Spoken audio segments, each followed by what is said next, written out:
Ayan mga kadrama-rama, no? Ito yung inaabangan natin dito sa Abot Kamay na Pangarap. Dahil ito pong si Zoe at saka si Carlos is possible talaga na narinig ni Giselle na nag-uusap po talaga sila. At narinig ni Giselle ang katotohanan kung sino talaga si Zoe at kung sino talaga ang totoong ama nito. Diba?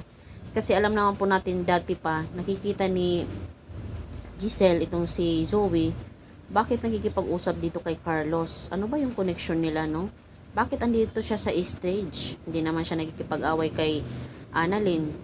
Kaya possible talaga na nag-question na din talaga ito sa isipan itong si Giselle na parang may kakaiba dito sa kanilang dalawa. Kaya possible, minanmanan talaga ito ni Giselle, itong dalawang ito, itong silang mag-ama. So, baka dito na narinig ni Giselle yung katotohanan. Hindi lang si Giselle yung alam ng katotohanan. Sila RJ din, sila Lynette, sila Annalyn. Halos lahat-lahat na sila, no? Kasi pag may unang nakaalam na kung sino yung o ang katotohanan about dito kay Zoe at kay Doc Carlos, dapat yun ang magsasabi. Pero si Doc Lyndon hindi naman talaga sinabi yung katotohanan, no? Dahil nga po nakita niya na niligtas siya ni Doc Carlos, wala na.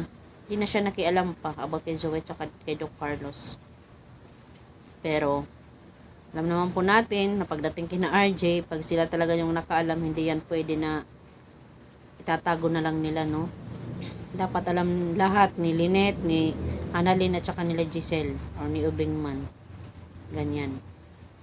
So talagang itong si Giselle is magagalit talaga dito kay Zoe at saka kay Carlos dahil sa kasinungalingan na talagang tinago talaga nila buong buhay ni RJ. Siyempre, alam naman po natin na kapatid ni Giselle itong si RJ. Siyempre, andun yung loyalty niya, hindi dito. Kasi noon pa talaga, iba talaga yung pakiramdam talaga ni Giselle dito kay Zoe. Parang iba, hindi ka dugo. Diba? So yun lang po mga kadrama, abangan na lang po natin yung next na mangyayari po dito sa Abot Kamay na Pangarap.